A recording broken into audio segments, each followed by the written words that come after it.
Student, मैं आप लोगों के लिए फ्यूचर नॉलेज चैनल पर क्लास 10 का फिजिक्स का वेरी इम्पोर्टेंट क्वेश्चन लेकर आया हूं, जो परीक्षा में कई बार पूछे जा चुके हैं। चलिए आप लोगों को बताते हैं क्या चीज़ है।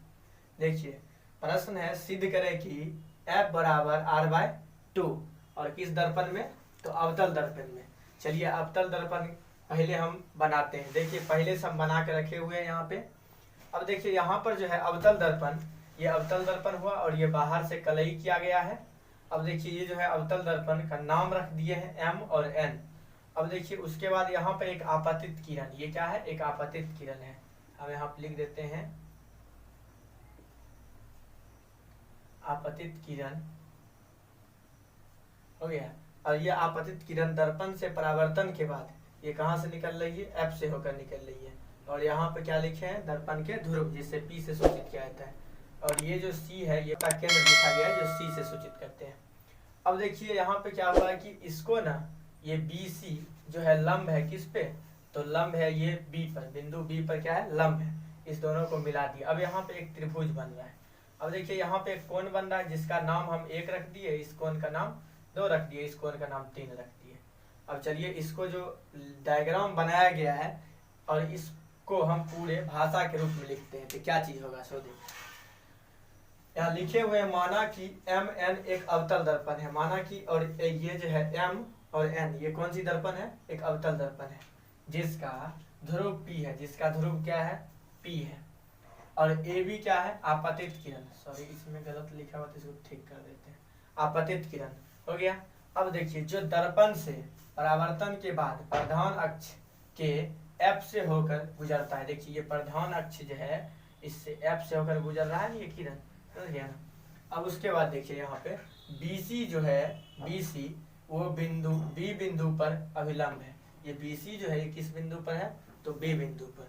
तो चलिए इसको हम सिद्ध करते हैं कैसे होता है। सो देखिए यहाँ पे एक चीज समझने का चीज है, समझ लीजिए। देखिए कोण ABC बराबर क्या हो जाएगा, कोण ABC बराबर 1 हो जाएगा, कोण 1। ये लिखना नहीं है, इसको समझना है सिर्फ। अब देखिए यहाँ पे क्या हो रहा है कि कोण CBF बराबर क्या हो रहा है, कोण 2 हो रहा है। उसके बाद एक चीज और देखिए, इसको हम उलट के भी लिख सकते हैं, FBC भी लिख सकते हैं। जो कोण होता है वो बीच में जाता है। उसके बाद क्या है, अगला देखिए, ये जो है कोण 3 को कैसे लिखेंगे, BCF, कोण BCF बराबर कोण 3। अब देखिए यहाँ से कोण A, अब कोण 1 है, सॉरी कोण 1 बराबर कोण क्या हो जाएगा, 2। ये कहाँ से आया, तो ये आ गया प्रकाश के परावर्तन के नियम से। कौन से नियम से, परावर्तन नियम से। इसको चूंकि में लिख लेंगे। उसके बाद देखिए कोण 1 बराबर कोण 3 हो रहा है, कोण 1 बराबर कोण 3। ये कहाँ से हो रहा है, तो एकांतर कोण से। कहाँ से हो रहा है, तो एकांतर कोण से।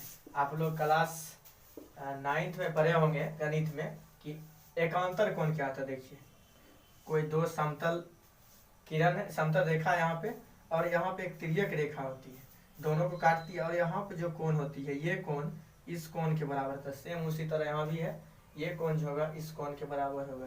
इसी को कहा जाता है एकांतर कोण। समझ गए होंगे। चलिए आगे समझते हैं। अब देखिए यहाँ इस दोनों में कुछ चीज मिली, दायां पर इधर जो है इसको हम क्या बोलते हैं, लेफ्ट हैंड साइड, इसको बोलते हैं राइट हैंड साइड। यहाँ पे लेफ्ट हैंड साइड दोनों का क्या है, इक्वल है, तो इधर से क्या हो जाएगा, ये राइट हैंड साइड भी इक्वल हो जाएगा। इसलिए यहाँ पे लिखेंगे कोण 2 बराबर कोण 3। समझ गए हम। अब देखिए यहाँ पे क्या हो रहा है कि कोण 2, ये कोण 2 बराबर कोण 3 हो रही है। तो दो कोण इसका क्या है, समान है। इस त्रिभुज की दो कोण क्या है, बराबर है। तो जब किसी त्रिभुज की दो कोण बराबर हो तो वो कौन सी त्रिभुज कहलाती है, तो समद्विबाहु त्रिभुज कहलाती है। कौन सी त्रिभुज कहलाएगी, इसलिए लिखेंगे त्रिभुज BCF एक समद्विबाहु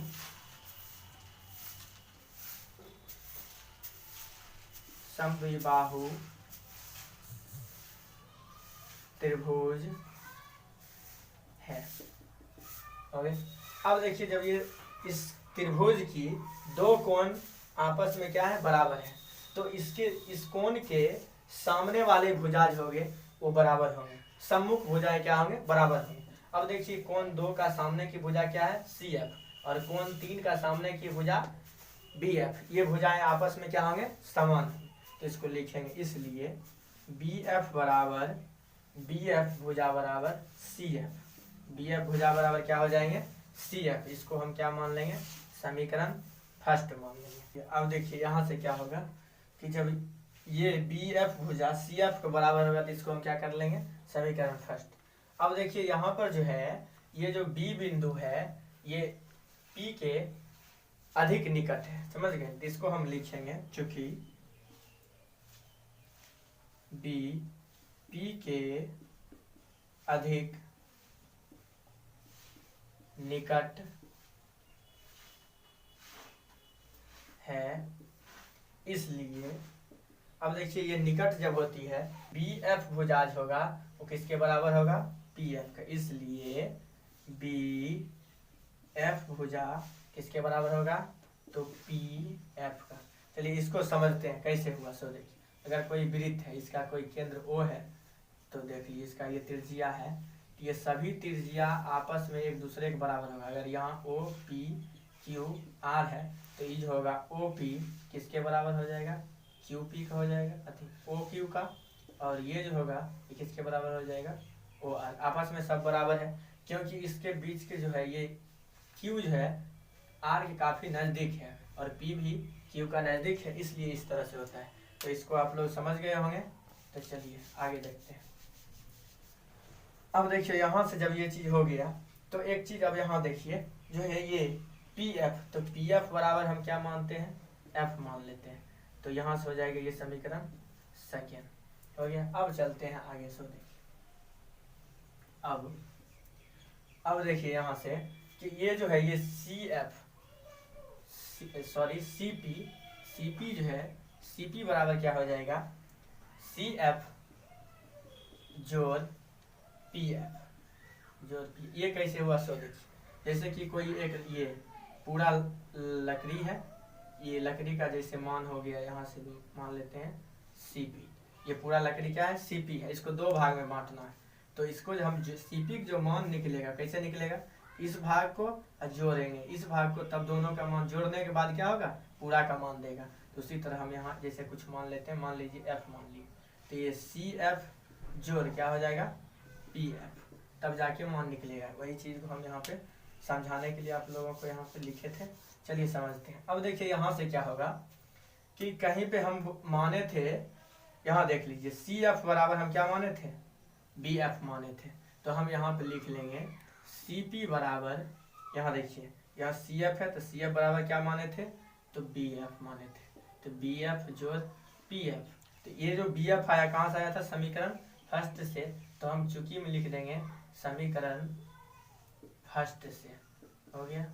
अब उसके बाद आगे अब देखिए इस BF बराबर क्या माने हैं, PF, तो यहाँ पर हम लिख देंगे CP बराबर हो जाएगा, इस BF बराबर क्या हो जाएगा, PF। एक चीज़ और यहाँ पर लिख सकते हैं,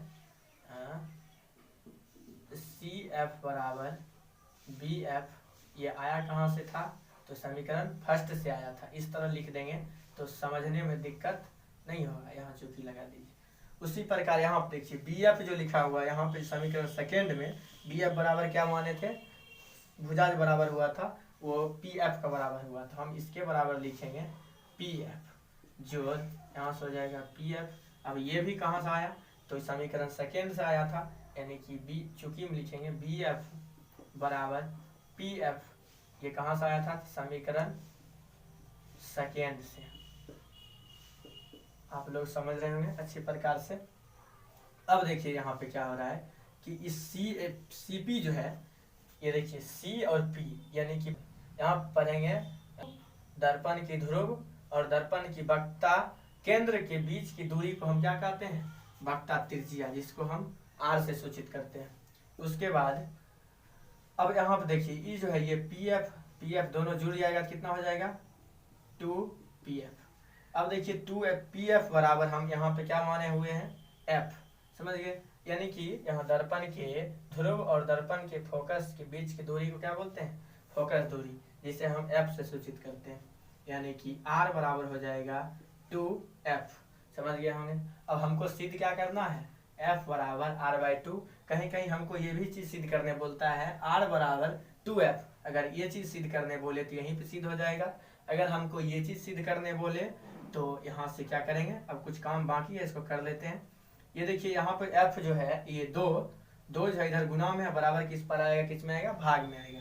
तो हम इसको लिखेंगे f बराबर r/2। तो इसी को हमको सिद्ध करना था और ये प्रूव्ड हो चुका है। उम्मीद है कि आप लोगों को अच्छी प्रकार से समझ में आ गया होगा। अगर आप लोग मेरे वीडियो पर पहली बार आए हैं, मेरे चैनल पर पहली बार आए हैं, तो मेरे वीडियो को लाइक, कमेंट और चैनल को सब्सक्राइब कर दीजिए। धन्यवाद, मिलते हैं अगले वीडियो।